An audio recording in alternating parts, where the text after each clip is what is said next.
Check, check. Mic check. 1, 2.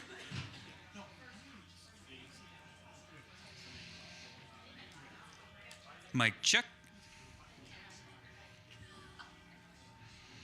Hey, hey, check.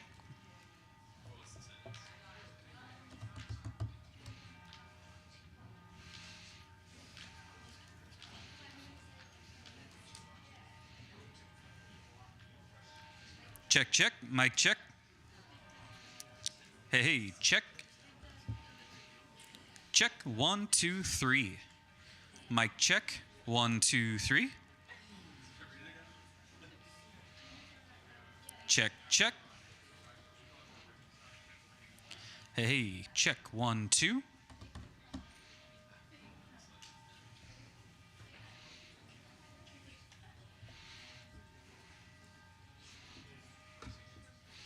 Mic check. You good, Jeremy?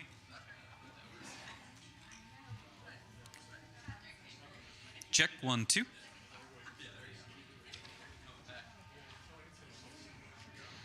All right. Is everyone good?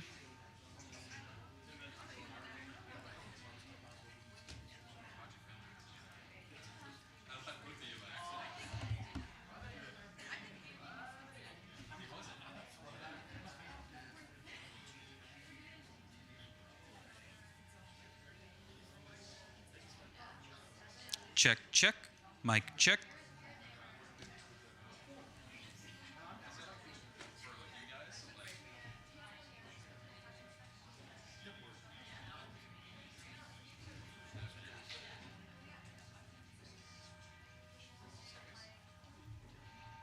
All right.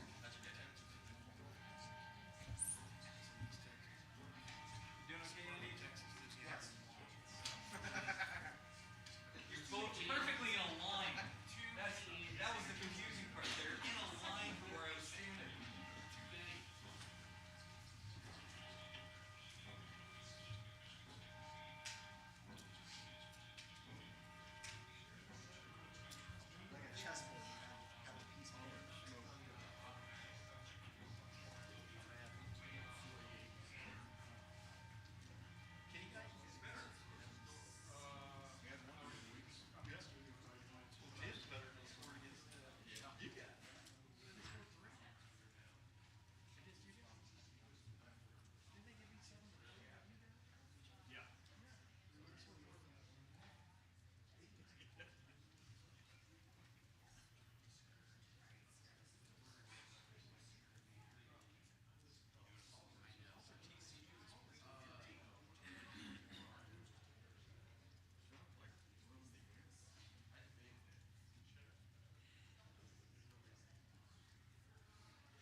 All right, folks, we're going to open up the floor right here, Tim May podcast. Yeah, thanks, Jerry. Ryan, Cal got off to that fast start, but then, of course, Marvin Harrison Jr. set Ohio State history tonight with 2 1,000-yard seasons. Just can you speak on that start you saw, and was it you intended to get Marvin very much involved from the get-go? Yeah, that's always the case, and it was great to have everybody back. It was great to have Cade back. It was great to see Trey running. It was good to have Mech and Julian out there. Certainly Marvin made some big time plays early on in the game and really got us going. I thought the reverse was really well executed by the guys up front. You talk about a couple of those blocks that were made. G. Scott came around and set that edge, and then Marvin did the rest. But Josh Fryer was hustling down the field. I thought the O-line, the first group really did a nice job, and Trey ran hard. Kyle made some good decisions. But like you said, Marv, is a special player, and we're always going to try and find ways to get him the ball. Not that it's always easy. There was a lot of double coverage out there tonight, and still found a way to make plays. Over to the left, Bill Rabinowitz, Columbus Dispatch, and then to Cameron Teague. Marvin, the defense got better as the night went on. It was playing without 3 key players. Yeah. First of all, how is Tommy? Is that a long-term thing, and what did you see from the defense? Tommy will be week to week. It's not long-term, but it will be week to week. We feel like we're going to get him back here soon. Lathan's more long-term. But same thing with Proc. We think we'll get him back here real soon. But it was great to see some guys step up, guys that you never know how this thing's going to shake out. And you have to have guys, play. And even at the end of the game, able to get some guys some reps. Those are precious reps because you just never know when guys are going to have to be put in those situations. I think back down the stretch run last year, at running back, at tight end, there was a lot of times, where we needed guys to step up. And so, watch the film and figure out who did that today. Over to the right here, Clay Hall, WSYX, and then Dylan Davis. I think it was a career night for Kyle, wasn't it? 335 yards passing. Could Marv ever throw the football, Coach? Can he throw? No, we're going to leave him just catching, I think, yeah. He can throw it all right, but not good enough to – no, I don't think so. Not in a game situation. I'd have to look at it and see if he can do it. He does a good job of catching. Over to the left, Cameron Teague, Robinson, The Athletic. Ryan, you mentioned the double teams Marv got, and it's been all year, bracketing, double team, triple team. When, as a play caller, how much do you have to think on a week-to-week basis? How creative can I get in getting him the ball in space? Yeah, we want to get everybody involved. You saw Cade have 7 targets, and sometimes you design a play where you think it's going to go somewhere and it goes somewhere else. I think Julian Fleming's playing really good football right now too, and the ball hasn't quite gone his way a couple times, but it's going to. And the same with Mech. Every week he's getting stronger, and we know what he can do. And then you got Trey and the running backs and Chip, and I thought Xavier ran hard today too and had a couple plays down the field, which was great. But you try to do everything you can to put the guys in position to make plays, but ultimately they have to do it. And there were times tonight where he was double covered and he still got open. I think the one coming out of the half, pretty sure that was double coverage. He ran right through it, and I'll have to watch the film. But I thought Mecca ran a nice route too. I think he was probably open as well. But just every time that happens, other guys are going to be in one-on-one situations, and they have to be willing to capitalize. And Kyle's got to find those guys. But I thought that happened tonight. Good to see us get off to a hot start there, and we're playing complementary football like that. That's our, that's what we can be, and this is where we want to be playing our best. Over to the right, Dylan Davis, Delaware Gazette, and then Austin Ward. I asked you on Tuesday what you can learn from games like this, or maybe kind of mismatches compared to bigger matchups. Yeah. I guess what is your biggest takeaway from this game, or the thing that really stood out to you about your team? I just feel like we're getting all of our pieces back, and I think you're starting to see our identity start to forge a little bit what we're doing on offense. And every year, sometimes it takes a little bit longer to figure that out. And I think you're seeing us play with more and more confidence. I think, that was sorry to cut you off, Jerry. I think you guys were asking me this week about the game against Rutgers, and although it was a little clunky at times, I said that a lot of guys graded out well, and I felt like watching the film that was encouraging and it was coming. And so I kind of felt like something like this was right around the corner. We were knocking on the door. So, counting on this to continue to, push us forward with the momentum to, finish this season the way we should. Dan Hope, 11 Warriors, and then Pat Murphy. Ryan, when you have a player like Marvin who's gaining Heisman attention, do you think about trying to create more opportunities for him to bolster his stock there?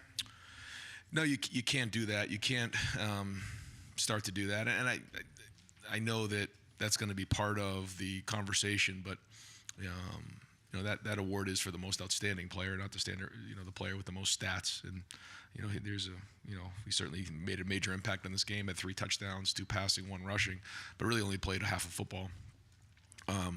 So no, we try not to focus on that. We just try to figure out what gives us the best opportunity to move the ball down the field, and because we have great weapons across the board, and that's what's great about having all of our guys back, at full capacity, and then the O-line really starting to, make strides. Over to the right, Austin Ward, the podcast. Ryan, maybe I'm mistaken, but you seemed content to run things out there in the second half and just get this over with. Maybe I'm wrong about that, but if this game had been in September and not the middle of November, do you think you would have managed it the same way in the second half? Probably not. Yeah, no, I think you're onto it. I mean, we know what's ahead of us. You know, Trey didn't play in the second half. Cade didn't play in the second half. Mecca and Marv only played a drive, and then, you know, we started to get other guys in there. You know, this has been quite a run for us, so it was good to get those guys, you know, out of the game a little bit and cut their numbers down, because we know, you know, where we need to be here. So We're going to take just a couple more for Coach, so then we can get Marvin on. Over to the right, or to the left, Pat Murphy, 24/7 Sports. Right, and you mentioned getting some of the guys in the second half. Yeah. What can they take from that, even though it's not a competitive game at that point? Yeah. What value is it? No, but it is competitive to them. Like, that doesn't matter. You know, this is an opportunity. They practice. They've earned an opportunity to get on the field, and now they got to grab onto those reps. And some guys did flash, and that's where, you know, you see a guy on the field, and, you know, other guys, it's like, you know, sometimes we say they spit the bit. You know, they don't quite handle it the right way, and they have to learn from that. So they're all gradable snaps on film, and it doesn't matter what the score is. That should have nothing to do with it, you know. For example, like, just a young guy that just flashed to me was Calvin Simpson-Hunt on that screenplay. I mean, just what a great play for him to show up there. It's like, okay. So now the coaches see that, they say, wait a minute now, maybe we should be looking at this guy, you know. And that's kind of how, you know, Carnell kind of came on, and you see, you know, Brandon made the play in the Purdue game. You know, that's part of it. So, so great opportunity, and you know, we'll look at those snaps and see where we're at. Spencer Holbrook, Letterman Row, and then Laurie Schmidt. Ryan, it seemed like Kyle's over here. Sorry. Very good. Seemed like Kyle's ball placement was among his best of the year, with the first touchdown to Marvin and then the touchdown to Cade on the back shoulder. Did you see that from him? And is that somewhere that you think he's starting to take the strides that you want to see from him? I thought his feet moved better in the game, just watching the rhythm of the game, the feet. You know, he started off pretty good in the Rutgers game, and then he started off a little better in this game. He's starting to just, the game's slowing down for him. You can just see that happening. Not that it's all perfect all the time. It's not. But when his feet are right and he's found the rhythm of the game, that's when he's playing at his best. And I threw some really nice balls tonight. Over to the left, Joey Kaufman, Columbus Dispatch. Ryan, what does Cade do for you guys when you get him back? And there were a lot of times where Kyle got him and the sticks moved. It seemed like things are efficient when it goes his way. I think 4 of the 7 catches went for first downs tonight. What does he do in terms of just keeping things moving? Yeah, for one half of football, 7 catches, 80 yards, and a touchdown. It's a good night. You know, he is strong inside in the run game, makes a huge difference. You know, I thought G and Pat did a nice job when they were in there as well, but Cade is strong in there, and then he's become a weapon in the passing game. And, you know, he's in a situation where he's in a one-on-one a decent amount, and he's a big target, and he's making contested catches, and I think Kyle feels comfortable throwing to that big target, even when he is covered like he was in the 2-minute drill. You know, he's a big guy that you can throw him open like that, and he's going to make that catch, and that was a really nice play. So another guy who's, you know, when we're working at full capacity, he's a big part of it. And last question for Coach Day, Laurie Schmidt, Columbus Dispatch. Ryan, when your guys show what you've called competitive stamina in a game like this, Yep. What does it tell you about what you'll see from them in a big game? And how much was tonight a test of your team's focus? Coming off of last week, we really focused on, all right, now we're in November. We got to be playing our best in November. You play for championships here in November and December. You know, this is where it all counts. And we wanted to take a step this week. And it was just when things get bigger, the focus gets more narrow. And it was just about playing as hard as we possibly can, and executing at a high level. And you know, we did cut back a little bit on practice this week, and I thought the guys played fast. So we'll look at it, evaluate it, and figure out what's best this week. Coach, thank you very much. Thanks, guys. All right, we're going to bring Marvin Harrison Jr. up to the podium, and we're going to open up.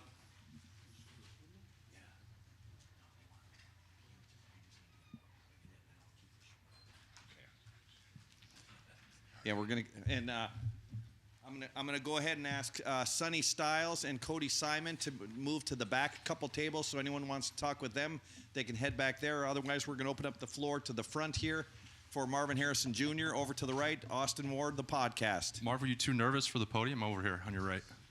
You don't want the podium? You want? No, I look much better in my spot in the back there. Usually. But comfortable. you got to. I mean, aren't you used to the spotlight by now? Yeah, getting there. Which of the 3 touchdowns was your favorite today? The rushing one. Why? I think we called that play I think 3 times in my career so far, and I came up short the other 2 times, and I finally got an end zone this time, and that was my first rushing touchdown of my career. So that's definitely going to be a special one for me. Marvin, over to the left, we got Cameron Teague Robinson from The Athletic. Ryan, Marvin, you mentioned the rushing touchdown. It seems like as the year's gone on, teams double you, triple you, bracket you. Ryan has done a good job of finding creative ways to get you the ball in space. How much have you grown in your versatility, of whether you're coming around on a reverse, kind of offset as a tight end? How have you enjoyed that versatility? It's definitely been great. I learned a lot. In spring ball, I got to play slot pretty much the whole spring with the Mecca being out. And so just enhancing my game as much as I can. I think last year obviously I was just kind of an outside guy, but now I think this year I'm showcasing more of my ability, and I can do many things on the field. So like you said, credit to Coach Day. He's done a tremendous job getting me the ball. So all thanks to him really. Over to the right, Dylan Davis, Delaware Gazette. Marv, have you ever been to New York in December? What did you say? December before? Close to December, but no, not in December. I know that you don't set out to try to go win the Heisman Trophy, but it's a realistic thing right now. You're in the talk of it. Is it something that, like, at least you want to do? Is it in your head at all in the off season? Like, hey, I'd like to go win a Heisman Trophy, or is it so far removed that it's just not? No, I mean, in all season, that wasn't in my head at all. I just want to beat the team at North and go to the Big Ten championship. I mean, I've kind of been saying that all year. So those are the 2 goals I've had before the season even started, and I'm thankful to even be in the conversation. But there's a lot of football left to be played, and I'm just trying to do my best to help the team win. Over to the left, Dan Hope, 11 Warriors. Marvin, do you feel like the connection between you and Kyle is getting stronger and stronger here as you go week by week? Yes, definitely. I know we played with each other in high school, but it's totally different in college. We just the players are better, the schemes are different, so we're still trying to adjust. And we have, I think it was 10 games now. We're still developing the chemistry and just giving each other different looks, in practice, and trying to be on the same page as much as we can. So, it's been great though. It's definitely been super exciting playing with him again, and we're going to continue our connection on the field. Over here to the right, Tim May, the Tim May Show, and On 3. Yeah, Marvin, a lot of receivers have come through Ohio State. You're the first guy to ever have 2 1,000-yard receiving seasons. What does that mean to you? I mean, I know you're paying attention a little bit to that, but what does it mean to you already have a legacy like that? Yeah, that's crazy. All praise and glory to God. He's blessed me a lot with a lot of different gifts, and each and every day, I just try to honor those gifts. Put in as much work as I can, and he's blessed me to be able to accomplish a feat like that, and to be the first ever to do something in Ohio State history, especially as a receiver.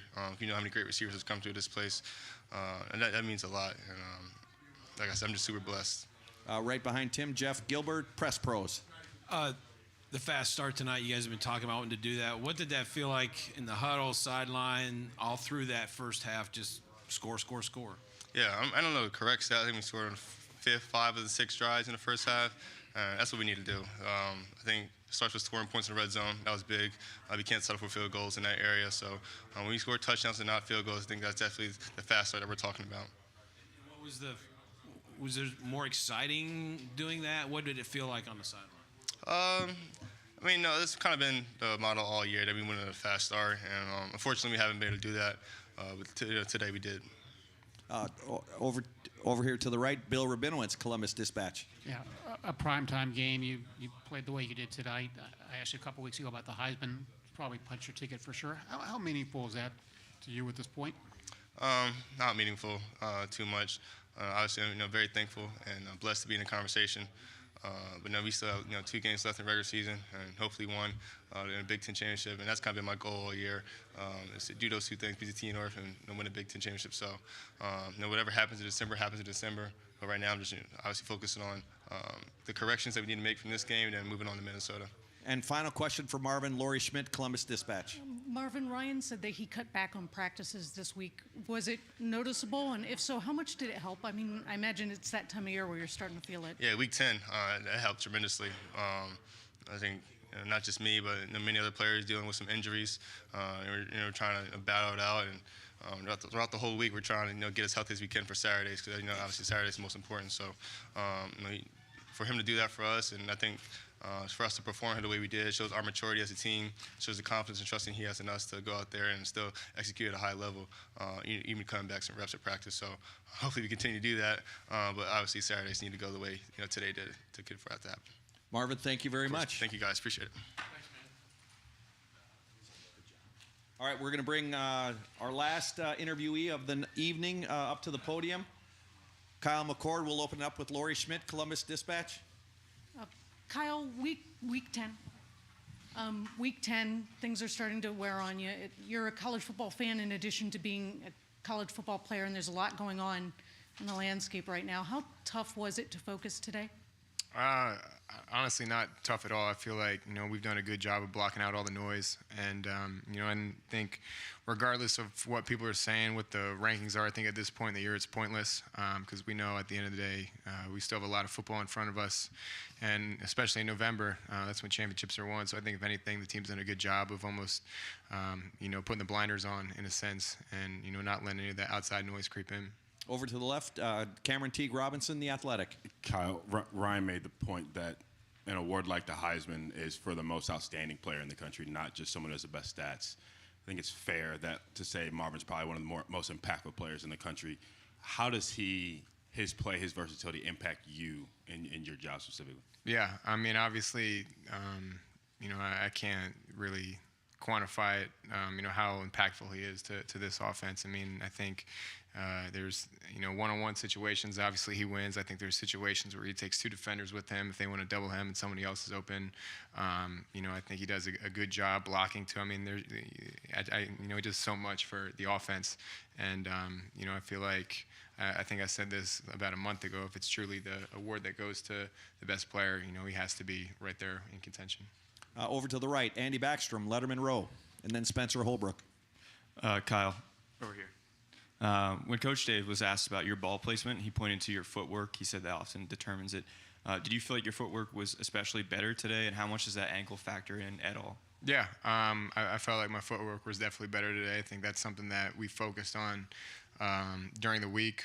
Was just being on a good base, having my weight distribution right, and then I think the O-line did a great job today as well in pass protection. I mean, I don't really think there was a time today where I dropped back and had pressure in my face, so I was able to step into the throws the way I wanted to. So I think that's a credit to the boys up front. Over to the left, Dan Hope, 11 Warriors. Kyle, I mean, and then Pat Murphy. You talk about how outstanding Marvin is. With all the weapons you have, is there still times where it's hard maybe not to just throw the ball to Marv because of how good he is? Yeah, I mean, I think obviously it's A, the play call, and then B, what defense they run. But I think there's not a one-on-one situation where I don't like Marvin. But like I said earlier, I think there are times where they try to double him, and that opens up other guys on the field. And I think with the weapons that we have, really any one-on-one matchup on that offense I like. Spencer Holbrook over here to the right, Letterman Row. Safe to say that you were happy to have Cade back on the field? Yeah, 100%. What's that like throwing to him right now? Yeah, I mean, he is just a big target. Runs his routes extremely well. His attention to detail is outstanding. And, I think on top of that, he's a force in the run game too. So I think the way he blocks, the way he runs routes, the way, he's just selfless on the field, I think, the whole offense benefits from that. Over here to the right, Bill Rabinowitz, Columbus Dispatch. Yeah, you got all the pieces back tonight, scored 5 touchdowns and 6 first-half possessions. Do you feel like with what we know is coming up that you guys are ready to take that step and rounding into the form that you probably expected all year? Yeah, I mean, I think this is what I've kind of been talking about all year, just continuing to improve and grow each week. And now that we're in November, I think we have to play our best football now. And I think the urgency, has been passed down from the coaches to the players. And I think as an offense, we knew that, this had to be a good week for us and, a step in the right direction, which I think it was, especially in that first half. We were rolling. Obviously probably would have liked to finish a little bit better in the possessions I had in the second half. But, I think overall, definitely a step in the right direction. Over to the left, Pat Murphy, 24/7 Sports, and then Katie Kapusta. Kyle, what was it about tonight that allowed you to be as consistent as you were? Some games you've started real well or got into a groove later? Why tonight were you as consistent, do you think? Yeah, I think first the game plan. I think we were super clear in the game plan. I thought we had a great week of preparation and knew how we wanted to attack them. And then I think B, just the guys around me did a great job. I mentioned the O-line earlier. I thought they had a really good game, especially in pass protection. You know, I feel like there was a clean pocket all night. And then obviously the receivers going out and making some really good contested plays. And then I think on third down too, I don't know what the stats are exactly, but I think on third down we were really efficient tonight. And I think any time on third down you can be efficient, keep the chains moving, points are going to follow. Over here to the right, Tim May on 3. Yeah, Cal, when you're out there and Trayvon's behind you or around you, Cade's at tight end, like you were talking about, Marvin and Emeka are out there, Julian Fleming. What does that feel like? It's been rare this year, you know, in the last few weeks that's been out there. Does it feel like you're driving a big-time car? What does it feel like? And, yeah. And did that have a lot to do with the hot start? Because I know, you know, you've been criticized about and this offense has been criticized about not having that hot start, and you got one tonight. Yeah, I mean, I'm spoiled. I think that's really the only way I can put it. You look around on that field, I think at every single position it's just a dog. And, you know, I feel like defenses have to pick and choose how they want to try to stop us. If they want to load guys up to try and stop Trey, that means, you know, good matchups on the outside. If they want to play coverage, that means, you know, we got a good run box and, you know, Trey's going to do his thing. So I think that was kind of what we did tonight. And I think now it's just how can we continue to improve upon that, because I think when all those guys are healthy, it's scary. And we're going to be 2 and done right now. Katie Kapusta, Spectrum. Kyle, over here. You mentioned playing your best football, needing to play your best football in November. Do you think this was your guys' most complete and best game, and what kind of confidence does that give you in the final 2 games of the season? Yeah, I think definitely, especially in that first half, I think that's kind of the start. You know, we've been shooting for all year, getting out the gate and putting points up on the board and being consistent that entire half. And obviously, they took some of the starters out pretty early in that second half. But I think, you know, this, you know, was a pretty complete game. Like I said, I thought we could have maybe finished a little bit better on this final drives that I was in. But I feel like just, especially the defense too, letting up 3 points, and, you know, the offense, like I said, starting fast. I feel like, you know, we definitely, you know, got off on the right foot and just kept that momentum rolling. So I think, you know, I would say probably this is one of our more complete games, and, you know, I think it's happening at a good time. And final question over here to the right, Andy Anders, 11 Warriors. Yeah, I wanted to ask about timing. Ryan said the game has been slowing down for you, and there were a number of second window throws and things like that you made in this game, it looked like. Just how have you gotten the game to slow down for you, and what's important to have good timing on a throw for a quarterback? Yeah, I think the biggest thing is film study during the week, and I think when you put the work in, you put the hours in, and I think that allows you the opportunity to go step on the field and play with confidence, play a step ahead, and play with anticipation, which is extremely important at this level. And then I think the second part of that is just having trust in not only yourself but the guys around you. And you know, I feel like we're starting to you know, peak at the right time and you know, get things rolling, which is good. But obviously, I think that all starts during the week, the reps in practice, and then watching that extra film. I think that's really what allowed me to play a step ahead a day. Great. Kyle, thank you very much.